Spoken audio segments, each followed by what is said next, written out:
आकाशवाणी दिल्ली से प्रस्तुत है कार्यक्रम स्वास्थ्य पत्रिका हमारी सेहत। स्वास्थ्य पत्रिका हमारी सेहत के सभी श्रोताओं का कार्यक्रम में हार्दिक स्वागत। स्वीकार करें शालिनी मित्तल का नमस्कार।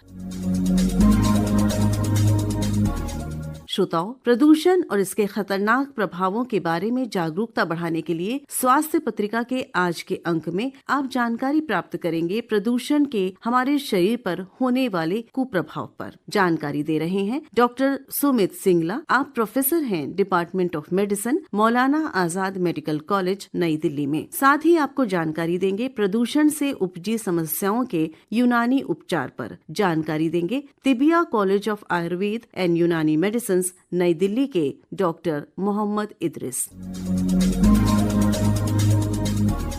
पोल्यूशन बिल्कुल सिंपल शब्दों में कहा जाए तो कोई ऐसे तत्व हैं जो हमारे वातावरण में, जो कि हमारे वातावरण को या उसमें रहने वाले जीवाणुओं को नुकसान पहुंचाते हैं। अब ये कहां से आते हैं? देखिए, ये अगर शहरीकरण हो, औद्योगिकीकरण हो, वाहन है उनमें से धुआं निकलता है, इंडस्ट्रीज हैं उनमें से धुआं निकलता है, पत्ते जलते हैं, कभी कभी एग्रीकल्चरल वेस्ट जो पराली जलती है तो ये वहां से आता है। पानी का प्रदूषण है जो कि सीवेज से होता है, अगर सीवेज का पानी और पीने का पानी मिक्स हो जाए उससे होता है। ध्वनि प्रदूषण बहुत होता है आसपास गाड़ियों से, फैक्ट्रीज से। तो ये है प्रदूषण के स्रोत।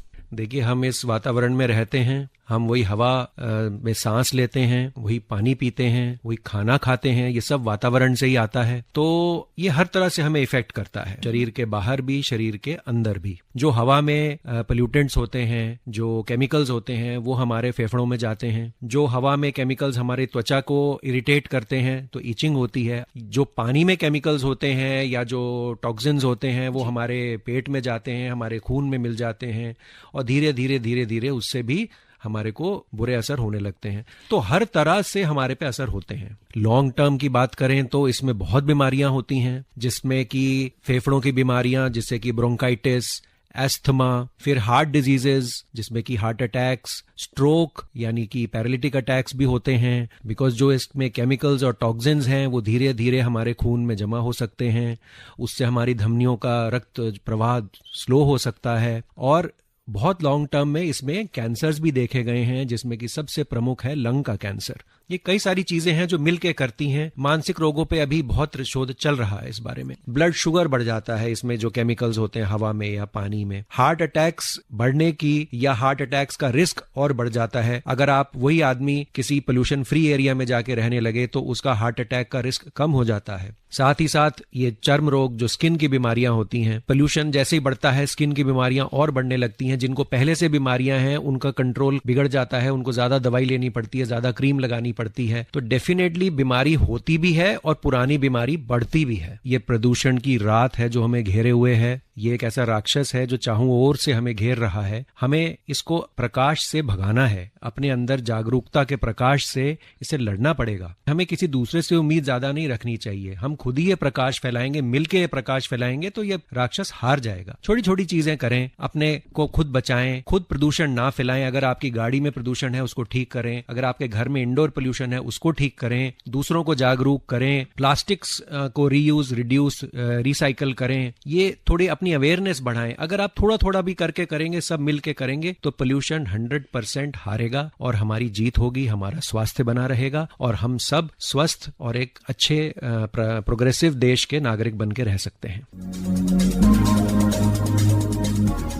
अभी बहुत स्टडी आई है अभी दिल्ली और चेन्नई के बीच अभी लोगों में स्टडी पब्लिश हुई है। उससे ये पता लगा है कि ये इन बीमारियों को बढ़ाता है। ये जो हमारा प्रदूषण है, खास तौर से फेफड़ों की बीमारी को, अस्थमा के लोगों को, और दूसरा डायबिटीज को बढ़ाता है, जो बिल्कुल एक नई चीज सामने आई है। पहले हम लोग इसका कारण कुछ और समझते थे, लेकिन प्रदूषण की वजह से डायबिटीज मेलाइटस जिसको हम कहते हैं टाइप 2, वो भी बढ़ जाती है, जो आमतौर से शक्कर की बीमारी या शुगर कहते हैं। और तीसरा इसका है ब्लड प्रेशर पे भी असर पड़ता है इसका। तो इन सारी चीजों को हमें ध्यान में रखना है। जहां तक यूनानी का संबंध है, मैं बताऊं आपको, यूनानी के अंदर 6 ऐसी चीजें हैं जिनका हमें पूरी अपने लाइफ के अंदर, उनको अगर हमने कंट्रोल कर लिया और उनका हम डेली अगर उनके ऊपर हम नियमित रूप से पालन करते रहें, तो मैं समझता हूं कि कोई आपको बीमारी छू ही नहीं सकती। उस क्रम में अगर हम देखें तो सबसे पहले हवा आती है। सबसे ज्यादा जो प्रदूषण होता है वो एयर के जरिए होता है। तो यूनानी के अंदर में इसको होते हैं मोहिते हवा, यानी जो सराउंडिंग एयर है। तो सराउंडिंग एयर के बारे में सबसे ज्यादा यूनानी के अंदर ये कहा गया है कि ऐसी जगह रहे, ऐसे स्थान पे रहें जहां पे प्रदूषण ना के। लेकिन अब चूंकि हम मान लीजिए दिल्ली में रह रहे हैं या उत्तर भारत के किसी भी शहर में रह रहे हैं, तो वहां पे ये एक असंभव सी बात है, क्योंकि पूरी हमारे हवा के अंदर, पूरे वातावरण में ये घुल गया है जहर। तो वहां पे हमें क्या करें कि सबसे पहले हम ये देखें कि हमारी जो बॉडी की ताकत है वो कितना हमें बचा सकती है। तो हमें इस तरह की चीजों का इस्तेमाल करना चाहिए जिससे कि बॉडी के अंदर एक जो रेजिस्टेंस क्षमता बोल है वो बहुत जरूरी है। तो उसके लिए ये है कि अगर हम सुबह सुबह शहद का इस्तेमाल करें और शक्कर की जगह हम जो व्हाइट शुगर लेते हैं, क्रिस्टल शुगर, इसको रिप्लेस करके गुड़ को कर सकते हैं हम। और अगर हम दवाओं पे भी आ जाए तो गिलो है उसका इस्तेमाल कर सकते हैं, उसका काढ़ा बना लें, उबाल लें, बहुत ही आसानी से मिल जाती है, सुबह और शाम ले लें, इसको रूटीन में बना लें। जो हमारा खाना पीना है उस पर भी फोकस करें। जंक फूड है उसके अंदर पहले से ही केमिकल होते हैं, वो प्रिजर्वेटिव के तौर पे होते हैं, एमल्सीफायर के तौर पे होते हैं, एसिडिटी स्टेबलाइजर होते हैं, देयर आर सो मैनी। तो वो क्या करते हैं कि वो हमारे लिए नुकसान का होते हैं वो चीजें। कोल्ड ड्रिंक से इनको अवॉइड करें। आपको मैं पूरा भरोसा दिलाता हूं कि यूनानी चिकित्सा पद्धति के द्वारा आपको प्रदूषण से होने वाली हर बीमारी का कोई ना कोई समाधान जरूर मिलेगा। अभी आप जानकारी प्राप्त कर रहे थे मौलाना आजाद मेडिकल कॉलेज के डिपार्टमेंट ऑफ मेडिसिन के प्रोफेसर डॉक्टर सुमित सिंगला से और tibia college of Ayurveda and यूनानी मेडिसिन के डॉक्टर मोहम्मद इद्रिस से। आप सुन रहे हैं कार्यक्रम स्वास्थ्य पत्रिका हमारी सेहत। श्रोताओं, हर साल 8 जून को वर्ल्ड ब्रेन ट्यूमर डे मनाया जाता है। ये रोग मस्तिष्क में असामान्य कोशिकाओं के जमाव के कारण होता है। यदि इस बीमारी का इलाज सही समय पर ना किया जाए तो ये जानलेवा साबित हो सकती है। ब्रेन ट्यूमर कैंसर युक्त या कैंसर रहित दोनों तरह का हो सकता है। कुछ ट्यूमर तेजी से और जबकि कुछ ट्यूमर धीमी गति से बढ़ते हैं। ब्रेन ट्यूमर के कारण, लक्षण, निदान और उपचार पर विस्तृत बातचीत हमने की डॉक्टर RML अस्पताल के न्यूरो सर्जरी विभाग के प्रोफेसर और विभागाध्यक्ष डॉक्टर अजय चौधरी से। आइए सुनते हैं ये भेंटवार्ता। आपसे बात कर रही हैं नीलू सूरी।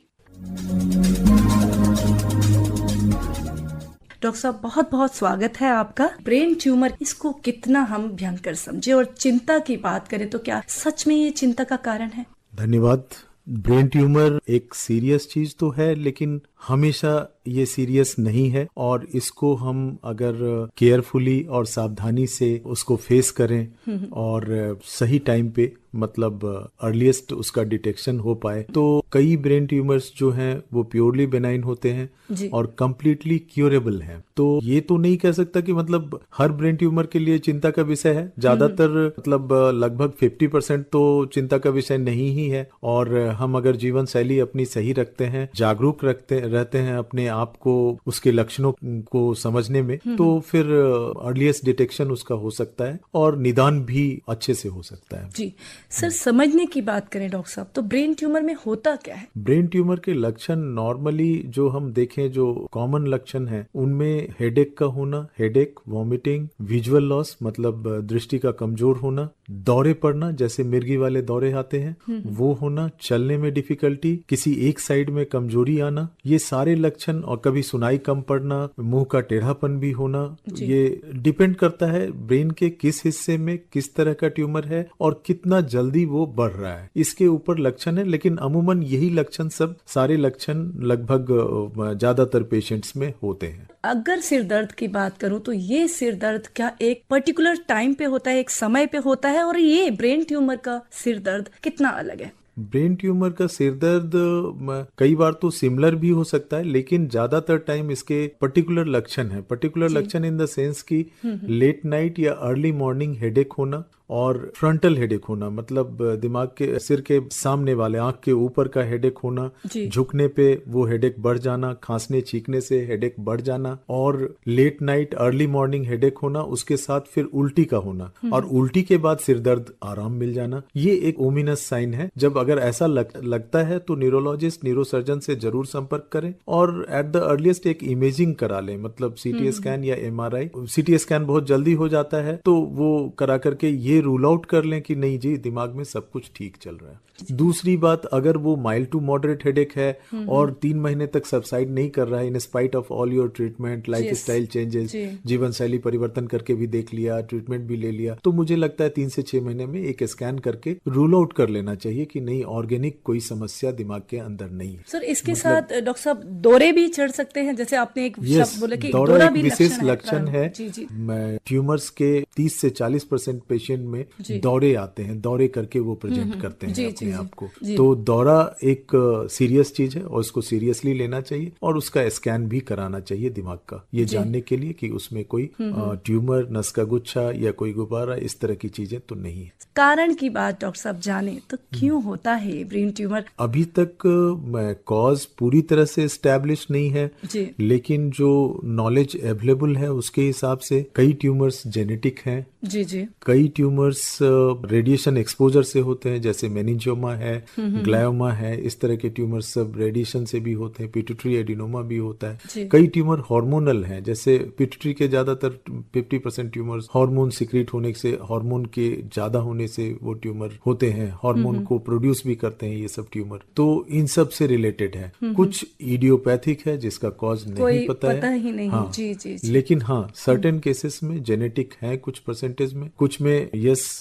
हार्मोनल वाले में, जैसे मेनिंजियोमा फीमेल्स में ज्यादा होता है, तो वो हम देखते हैं क्योंकि एस्ट्रोजन और प्रोजेस्टेरोन हार्मोन जो फीमेल हार्मोन है उसकी वजह से वो उसको इनहेंस करता है या ट्रिगर करता है। कोई लिंग विशेष करके नहीं कह सकते, कुछ ट्यूमर्स जो फीमेल में ज्यादा होते हैं, बट अगेन अगर हम मोस्ट कॉमन ट्यूमर अगर ब्रेन का देखें तब तो वो मेल में ही ज्यादा होते हैं। तो और फॉर्चुनेटली फीमेल में जो ट्यूमर्स होते हैं वो ज्यादातर बेनाइन है, peculiar characteristic of brain tumour, but at the same time जैसे बच्चों में है, बच्चों में जो ट्यूमर्स होते हैं वो बिल्कुल एडल्ट से थोड़ा डिफरेंट वेराइटी के हैं, जैसे मेडुलोब्लास्टोमा ओल्डर आदमी में, एजेड पर्सन में आपको नहीं मिलेगा, बच्चों में होता है, वो एपेंडाइमोमा है बच्चों में होता है। तो ये सब कुछ ब्रेन ट्यूमर बच्चों के लिए स्पेसिफिक है, बच्चों में ही पाए जाते हैं। तो बच्चों में डॉक्टर साहब क्या कारण होता होगा? बच्चों में जैसे इरेडिएशन एक्सपोजर है, एक्सरे है और कई चीजें हैं, तो उसके कारण जो है ब्रेन ट्यूमर बनता है, बच्चों में भी हो जाता है। तो जांचों में क्या खास जांचें रहती हैं? अभी तक जो इमेजिंग फैसिलिटी अवेलेबल है ब्रेन के लिए, उसमें 2 इम्पोर्टेंट है, एक सीटी स्कैन और एमआरआई। एमआरआई में रेडिएशन तो नहीं होता है, मैग्नेटिक फील्ड का इस्तेमाल होता है, लेकिन एमआरआई में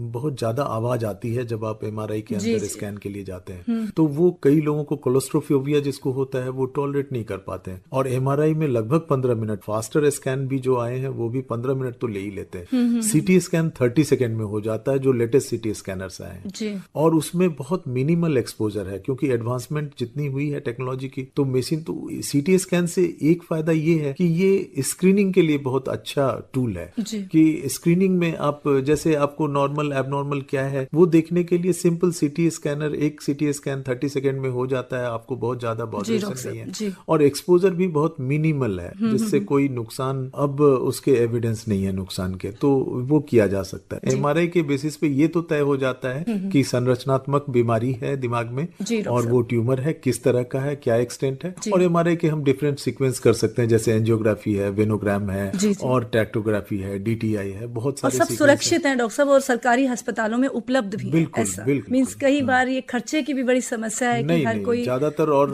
जो बीपीएल कार्ड हैं, जो पुअर पेशेंट हैं, जैसे राम मनोहर लोहिया हॉस्पिटल ही है, वहाँ पे एब्सोल्युटली सारे टेस्ट होते हैं, इसमें कोई भी अच्छे एमआरआई हैं, 4 सीटी स्कैनर मशीन।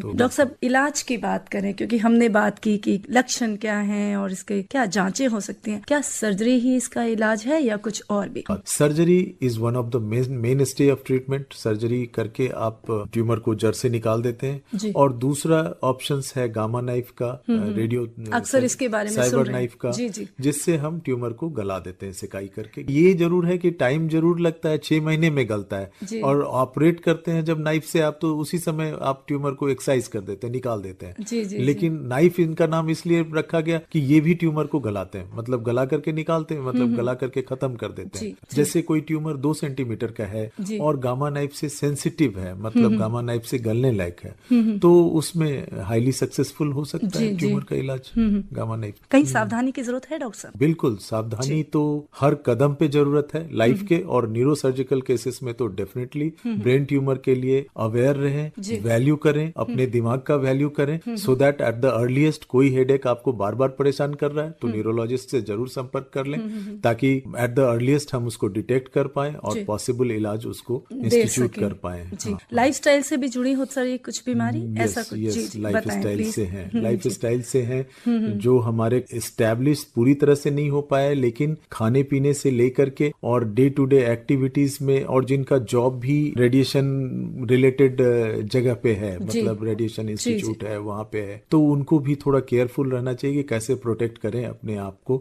इसके लिए वैसे तो हिदायतें दी जाती है, लेकिन वन शुड बी केयरफुल। श्रोताओं, ये थी जरूरी बातें ब्रेन ट्यूमर के बारे में। डॉक्टर अजय चौधरी, आप हमारे स्टूडियो में आए और इतनी अच्छी जानकारी दी, उसके लिए बहुत बहुत धन्यवाद। धन्यवाद। ब्रेन ट्यूमर के लक्षण, कारण, निदान और उपचार पर अभी आप सुन रहे थे ये भेंट वार्ता। हमारे विशेषज्ञ थे डॉक्टर RML अस्पताल के न्यूरो सर्जरी विभाग के प्रोफेसर और विभागाध्यक्ष डॉक्टर अजय चौधरी। आपसे बात की नीलू सूरी ने। ग्रीष्म ऋतु और आयुर्वेद, आइए सुनते हैं ये भेंट वार्ता।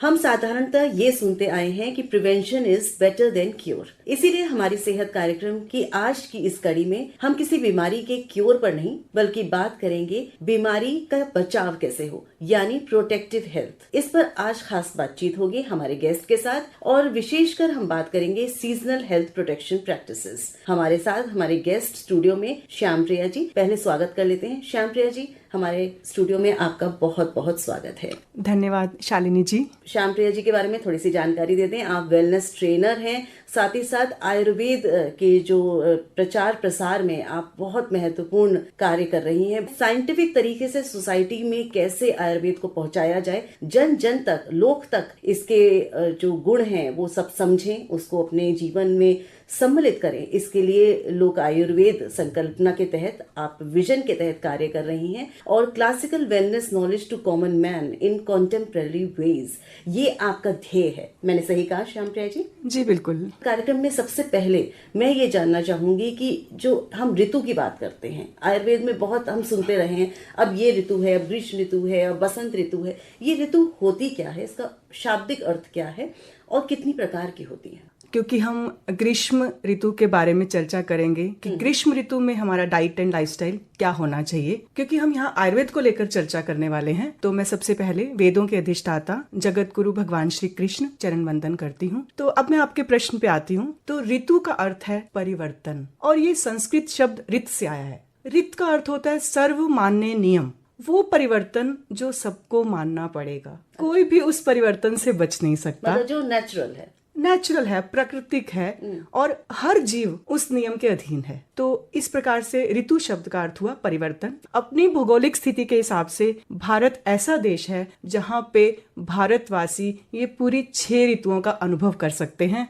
बाकी देशों में तो बहुत सारी ऋतुएं देखने को नहीं मिलती, या तो बर्फ पड़ती है या नहीं पड़ती है, या सिर्फ सर्दी रहती है या सिर्फ गर्मी रहती है। ये भी बताइए कि ये जो ऋतुएं हैं या सीजन्स हैं जो आपने बताया, ये हमारे हेल्थ को, हमारे स्वास्थ्य को कैसे प्रभावित करती है, इसकी साइंस क्या है? बहुत ही सुंदर, कुछ तो आपने बता दिया। बिल्कुल, बहुत ही सुंदर प्रश्न आपने पूछा है। तो हम ग्रीष्म ऋतु पे के सीजन पे ज्यादा चर्चा करेंगे, लेकिन उस पे आने से पहले ये ऋतु मुझे कैसे प्रभावित कर रही है, तो पहले हम इसका थोड़ा विज्ञान जानते हैं, तो हम अपने आप कनेक्ट हो जाएंगे कि why we should follow seasonal diet and lifestyle. सर्वम द्रव्यम पंच भौतिकम अस्मिन अर्थे, महर्षि चरक ने बोला, सृष्टि की सभी वस्तुएं पंच महाभूतों से मिलकर बनी है। रामचरितमानस पढ़ें तो भी तुलसीदास ने बोला, क्षिति जल पावक गगन समीरा पंच रचित ये अधम शरीरा। तो सृष्टि की सभी वस्तुएं पंच महाभूतों से मिलकर बनी है। वो क्या है? वो है आकाश, वायु, अग्नि, जल और पृथ्वी। तो ये पंच पंच महाभूत इस पिंड यानी शरीर को बनाता है और यही पंच महाभूत इस ब्रह्मांड को यानी प्रकृति को बनाता है। तो जब प्रकृति में चेंज होगा तो मुझ में भी चेंज होगा, क्योंकि मैं इस सृष्टि का हिस्सा हूँ। जब बाहरी पंच महाभूतों में चेंज होगा तो अंदर के पंच महाभूत भी प्रभावित होंगे। और अगर हम साइंटिफिकली भी देखें कि जैसे सर्दी आती है तो मेरी भूख अपने आप बढ़ जाती है, गर्मी आती है तो भूख अपने आप कम हो जाती है। तो ये कैसे हुआ? ये मेरी जठराग्नि मतलब मेरी डाइजेस्टिव फायर, मेरी पाचन शक्ति कम ज्यादा कैसे हुई? क्योंकि सूर्य ने मुझे इम्पैक्ट किया। और सूर्य ने मुझे क्यों इम्पैक्ट किया? क्योंकि जो पृथ्वी है वो 23.5 डिग्री के कोण पर जो ऑर्बिट है सूर्य का उसके चारों ओर चक्कर लगाती है। 365 डेज में वो चक्कर पूरा होता है, जिसमें 6 ऋतुओं का निर्माण होता है। ये साइंस तो हम पढ़ते हैं, ऋतु चक्र है। तो जब जब पृथ्वी की स्थिति, पृथ्वी की प्लेसमेंट सूर्य के हिसाब से कॉरेस्पॉन्डिंग जिस जिस तरह से जाती है वैसे वैसे चेंजेस हमारे ऊपर आते हैं। अब क्योंकि हम ग्रीष्म पे बात कर रहे हैं, गर्मियां हैं, गर्मियों में अपने आप आपने बताया भूख कम हो जाती है, हमने ये एक नॉर्मल एक सेटिंग है बॉडी की। लेकिन हमें क्या खाना चाहिए? कम हो जाती है पर फिर भी हम क्या खाएं जो हमारे शरीर को लगे और हमें स्वस्थ रखे? तो क्या खाना चाहिए और क्या नहीं खाना चाहिए? बिल्कुल, मैं आपको बताऊं, ये हेल्थ जो है ना, ये विजडम का विषय है, बिल्कुल है, बुद्धि का विषय है। और जो विवेकवान व्यक्ति है, जो कहते हैं ना कि इंटेलिजेंट पर्सन बहुत अच्छा हेल्दी रह सकता है। और हमारे आचार्य भी मानते हैं कि ये सिंपल बात नहीं है, क्योंकि वो जो भी कहते थे वो साइंटिफिक था। तो वो कहते हैं अभी ग्रीष्म ऋतु आई है तो ऑब्जर्व करो क्या चल रहा है प्रकृति में। वो कहते हैं कि बहुत सारे पेड़ पौधे सब सूख गए हैं, इतना ज्यादा ताप बढ़ जाता है, सब धरती में दरारें आ जाती हैं। हमारा खुद का भी हमें लगता है कि हमारे अंदर का जो उष्णता है वो बढ़ गई है, हमारा मतलब गर्मी बहुत ज्यादा हो गई है। तो ये एक पॉइंट हुआ। दूसरा क्या अनुभव किया कि मेरा बल कम हो गया है। कहते हैं ना कि बाहर धूप से आओ तो थकावट लगती है, भूख कम हो गई है, मतलब जठराग्नि, अग्नि बल उसको बोलते हैं आयुर्वेद की भाषा में। अग्नि बल कम हो गया है, शारीरिक बल भी कम हो गया है, क्योंकि अंदर से लग रहा है कि कुछ ज्यादा ताकत नहीं है। तो अब इन सब चीजों को देखते हुए हमारी फूड प्लानिंग कैसी होनी चाहिए? गर्मी को कम करना है तो शीतल रसों का सेवन, और भूख कम है तो मैं ज्यादा हैवी डाइजेस्ट नहीं कर सकता तो लिक्विड डाइट का डिसीजन करना पड़ेगा। और इसके साथ साथ शारीरिक बल भी कम है तो मुझे बलवान रसों का सेवन करना पड़ेगा, वो द्रव्य जो नेचुरल रूप से बॉडी को शीतलता प्रदान करें, उनको द्रव्य के रूप में, उनको लिक्विड के रूप में आपको सेवन करना चाहिए। मतलब जो नेचुरल सोर्सेस हैं, जो भगवान ने हमें दिए हैं,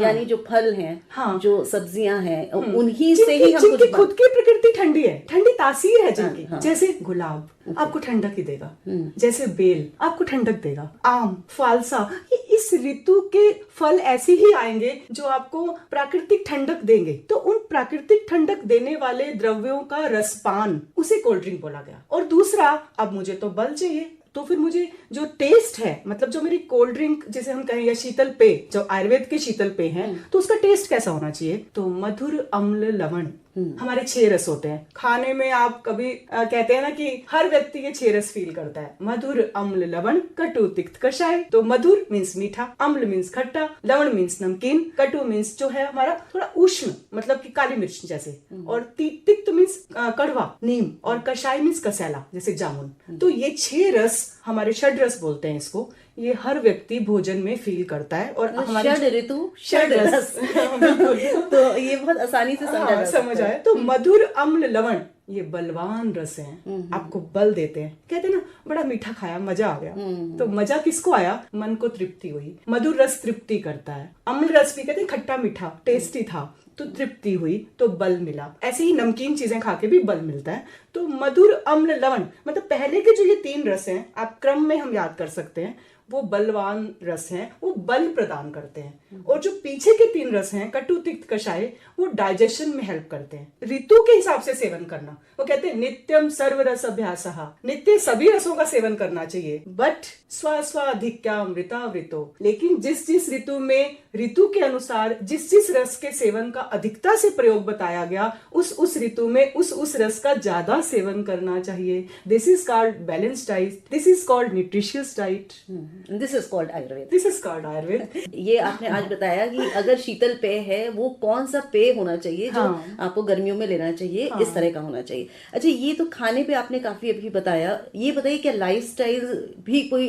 एक्टिविटी भी कोई ऐसी होती है कि ये करनी चाहिए गर्मियों में या नहीं करनी चाहिए? बिल्कुल, हमारी कहते हैं ना कि हमारी हमारी हर मूवमेंट हमारा स्वास्थ्य बनाती है। आप बताइए, अगर आप ठीक से नहीं सोएंगे तो बीमार हो जाएंगे, आप ठीक से नहीं देखेंगे तो बीमार हो जाएंगे, आप ठीक से नहीं सुनेंगे तो बीमार हो जाएंगे, आप ठीक से नहीं बोलेंगे तो बीमार हो जाएंगे, आप ठीक से नहीं खाएंगे तो बीमार हो जाएंगे। तो खाने को हमने कहा आहार, क्योंकि वो थोड़ा व्यापक क्षेत्र है तो हमने उसको पूरा नाम दिया आहार। और ये जो बाकी एक्टिविटीज हैं, बोलना, सुनना, चलना, देखना, आप देखिए ना, कहते हैं ना मैं कल अच्छे पोस्चर में नहीं बैठा तो मेरी कमर में दर्द हो गया। एवरी एक्टिविटी ऑफ आवर, मतलब कहते हैं ना कि हम दिन में कुछ भी काम करें वही हमारी हेल्थ है। ग्रीष्म ऋतु का आपका जो प्लानिंग होना चाहिए, तो कैसे प्लान करें? तो सबसे पहले क्या करते हैं, सबसे पहले उठ के एक्सरसाइज करते हैं। तो उस ऋतु में कहा गया अधिक व्यायाम ना करें। हमारे यहाँ व्यायाम की प्लानिंग ऐसे नहीं होती थी कि भाई आप 45 मिनट्स इन अ डे या 1 आवर इन अ डे। वयो बल शरीराणि देश काल अशनानि च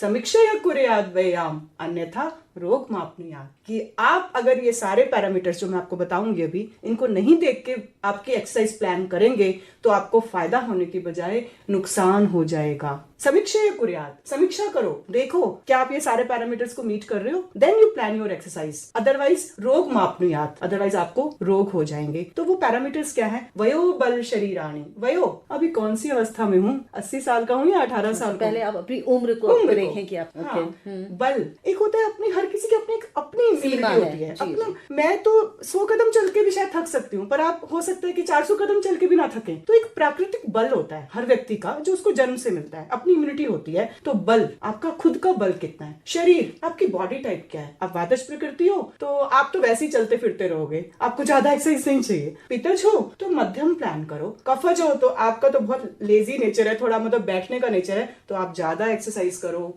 आपको जल्दी मोटापा आएगा। तो पहला पैरामीटर वयो, अवस्था, एज, बल, इम्यूनिटी, आपकी नेचुरल इम्यूनिटी। शरीर, आपके शरीर की प्रकृति क्या है? काल देश अशनानि चा, ऋतु कौन सी चल रही है भैया? अगर ग्रीष्म ऋतु चल रही है तो वैसे ही शिकंजी पी रहे हो आप, लिक्विड डाइट खा रहे हो, तो गाजर का हलवा तो खा नहीं रहे हो, तो ज्यादा एक्सरसाइज नहीं चाहिए। वही हेमंत और शिशिर ऋतु होती सर्दी की तो मैं ज्यादा एक्सरसाइज प्लान करती। तो इस तरह से काल, और जो बाकी हैं देश काल अशनानि च। देश, तो देश कौन सा है, आप कहाँ रहते हो, उसकी जलवायु कैसी है, और क्या खाते हो। और अशन, ये लास्ट में आएगा, जो क्या खाते हो आपने बोला। अच्छा। अशन होता है खान पान, कि मैं संत हूँ, मैं तो एक ही टाइम भिक्षा मांग के खा रहा हूँ, तो उसकी क्या वो एक्सरसाइज प्लान करेगा। या आप ग्रस्त हो तो आप 2 टाइम ही खाते हो, ज्यादा आपका ग्रस्त में भी ज्यादा खान पान नहीं है, या आप मतलब कहते हैं कि नॉर्मल खाना खाते हो, बहुत आपकी डाइट नहीं है, तो आप नॉर्मल एक्सरसाइज कीजिए, साइकिलिंग कीजिए, योग कीजिए, प्राणायाम कीजिए, मतलब ऐसी एक्सरसाइज आपको लाभ करेंगी। अगर हम ये प्लान कर रहे हैं कि हमें एक्सरसाइज करना है तो हमें किसी से एडवाइस लेनी चाहिए, जो एक योग गुरु है, जो भी हमें ये एडवाइस कर सके कि क्या काल है, क्या आपके बॉडी कंस्टिट्यूशन है, आयुर्वेद कि उनसे गाइडेंस लेके ही करना चाहिए। ये नहीं कि आपने सुनी सुनाई, मेरा दोस्त कर रहा है, मेरा पड़ोसी कर रहा है तो आपने कर लिया, वो आपको नुकसान भी कर सकता है। और एक और मैं आपको बात बताऊं कि जो बॉडी टाइप है वो दादी जानती ही थी, दादी बताती थी इस बच्चे को केला मत देना, इसकी तासीर ऐसी नहीं है। तो दादी नानी अनुभव से जानती थी। क्योंकि अब हमारा अनुभव उतना नहीं रहा तो हम किसी आयुर्वेदाचार्य से, अच्छे आयुर्वेदाचार्य से नाड़ी परीक्षण करके अपनी शरीर की प्रकृति जान सकते हैं, बिल्कुल,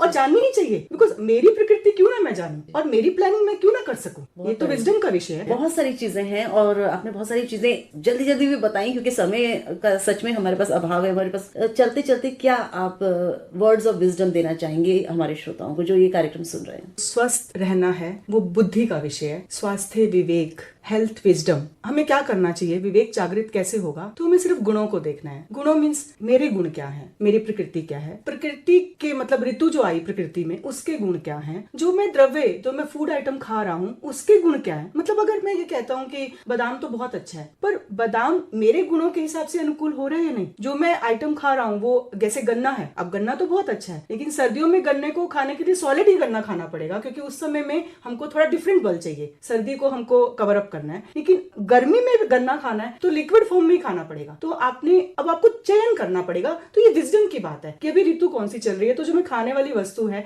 उसके गुण क्या है, उसको मैं किस फॉर्म में खा रहा हूँ। तो आपको ये पूरी गुणों की साइंस है। आप हमारे स्टूडियो में आई और इस विषय पर इतनी विस्तृत जानकारी आपने हमारे साथ शेयर करी, इसके लिए हम बहुत बहुत आभारी हैं आपके। Thank you so much. अभी आप ग्रीष्म ऋतु और आयुर्वेद इस विषय पर श्याम प्रिया से ली गई भेंटवार्ता सुन रहे थे। स्वास्थ्य पत्रिका हमारी सेहत का आज का अंक समाप्त होता है। फिर मिलेंगे अगली बार, तब तक स्वीकार करें शालिनी मित्तल का नमस्कार। अभी आप आकाशवाणी दिल्ली से सुन रहे थे कार्यक्रम स्वास्थ्य पत्रिका हमारी सेहत। कार्यक्रम की प्रस्तुतकर्ता थी शालिनी मित्तल।